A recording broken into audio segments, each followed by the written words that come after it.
China and Lesotho say they are seeking to deepen their relations. It comes as China's Foreign Minister Wang wrapped up his annual early year Africa tour in the small landlocked kingdom in southern Africa. China described its relationship with Lesotho as an example of cooperation based on equality and mutual respect. Wang said Beijing views the kingdom as a strategic partner and reaffirmed its long-standing commitment to Africa. For its part, Lesotho reiterated its support for the One China policy and expressed appreciation for Beijing's economic and development assistance, citing cooperation in infrastructure, energy, healthcare and capacity building. Both sides voiced concern over global instability, opposing unilateral sanctions and protectionism. They pledged to work together to strengthen global South cooperation, promote development and support a more balanced international order. Lesotho, a country of roughly 2.4 million people, is completely surrounded by South Africa. During his stop in Lesotho, Wang Yi held a phone call with his counterpart in South Africa, Ronald Lamola. China's foreign minister congratulated Lamola, a member of the African National Congress, on the 114th anniversary of the party's founding. Wang Yi also reaffirmed Beijing's readiness to expand political, economic and people-to-people cooperation, including support for trade and the China's zero-tariff initiative for Africa. Lamola welcomed China's continued engagement on the continent, reiterated South Africa's commitment to the One China policy, and said it was keen to strengthen practical cooperation and multilateral coordination. Both sides said they supported multilateralism, the central role of the United Nations, and closer global South cooperation. They also exchanged views on wider regional and international issues.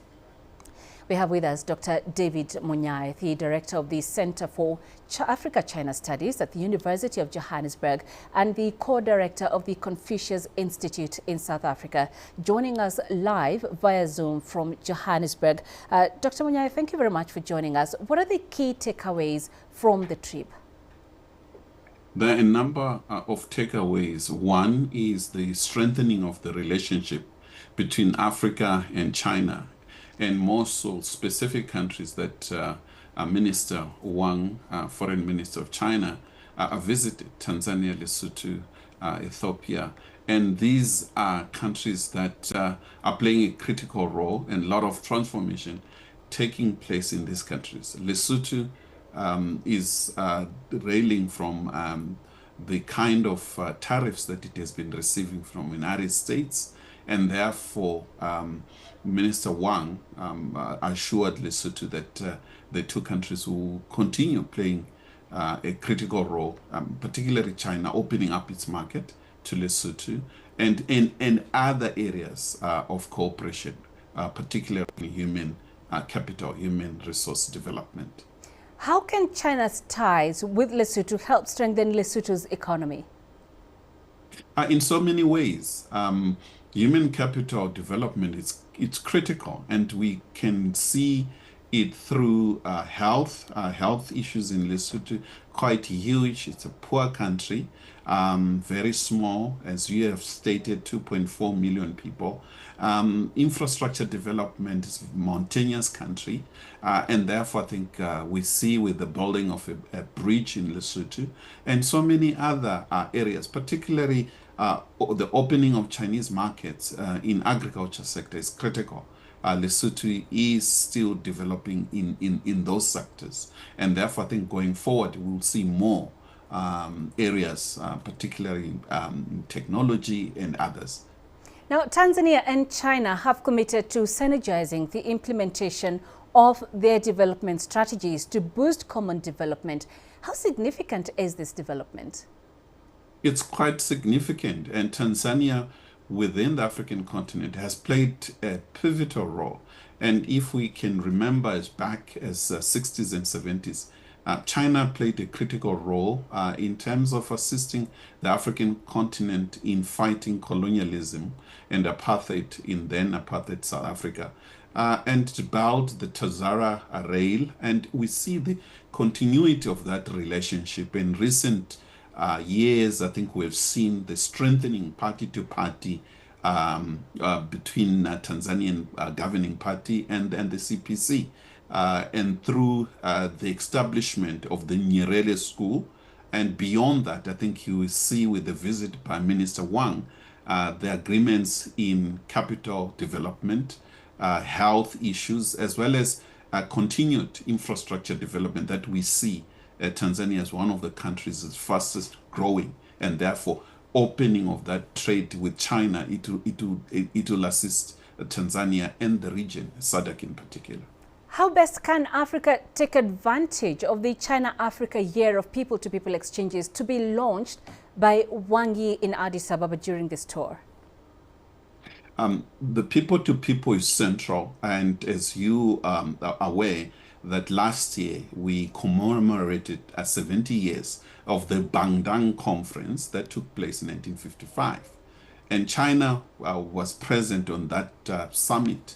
And we have seen within that Bandung communique, people-to-people between Asians and Africans was one of the core outcome of that. And we see with this relation that China continues to abide by the communique of the Bandung and far beyond that through the Forum on China-Africa.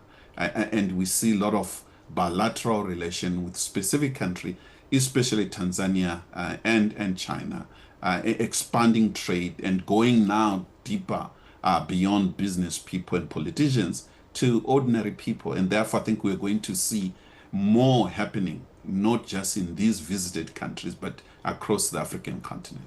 And finally, how central is Africa in China's foreign policy? The continent is critical.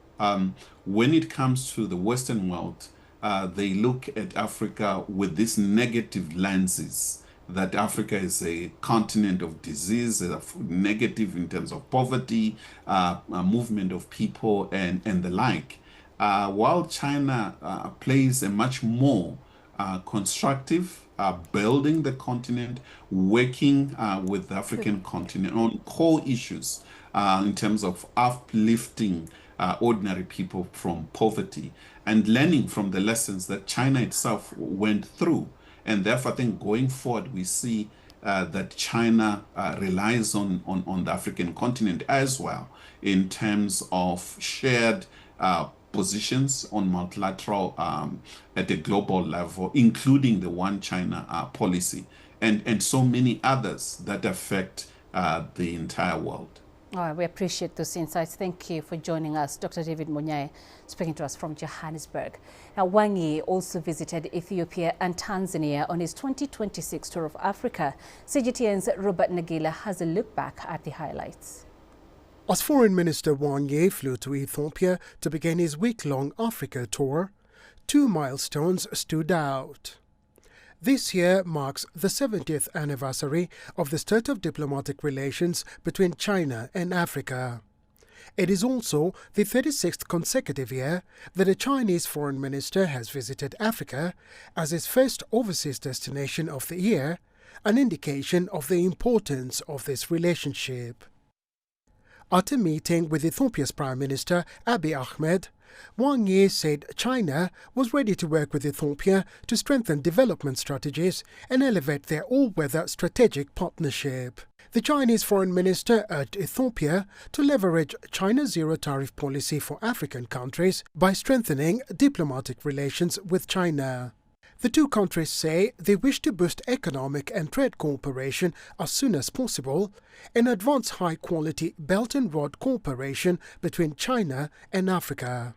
Prime Minister Abiy Ahmed, meanwhile, maintained Ethiopia's backing for the One China policy and pledged deeper bilateral cooperation with Beijing. Wang Yi also attended the launch of the 2026 China-Africa Year of the People-to-People Exchanges with the chairperson of the African Union, Mahmoud Ali Yusuf.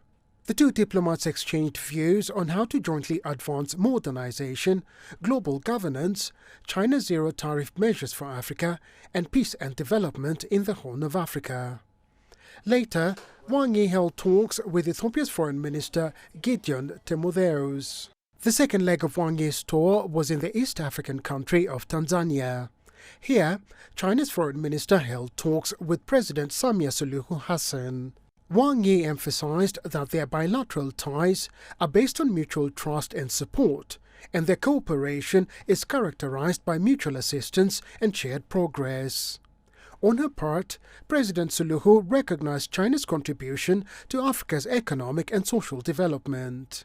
Later, in a meeting with Tanzanian Foreign Minister Mahmoud Thabit Kombo, the two leaders discussed plans to boost port development, expand projects backed by the Forum for China-Africa Cooperation, and deepen trade cooperation.